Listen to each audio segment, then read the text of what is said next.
to learn the geometric explanation and derivation of these formulas, a plus b the whole square and a minus b the whole square.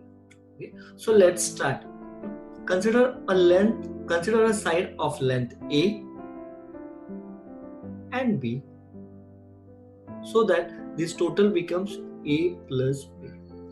Now we need to find a plus b the whole square. So let's take an square.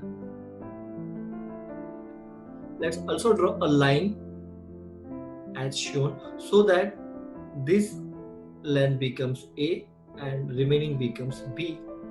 Let's draw another parallel lines such that these two sides becomes a and this remaining section becomes b. Now this whole square will be divided into 4 parts. This one is the first part. Can anyone tell like what is the area of this square? Okay, so this is a square and side being a. So area of this square will be a square.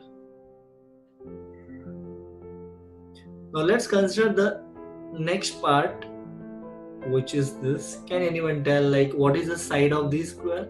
So its length is a, breadth is b. So its area will be a into b. Similarly, next consider this third part. What will be the area of this square? Now it again has a length as a and breadth as the b. So its area will be a into b.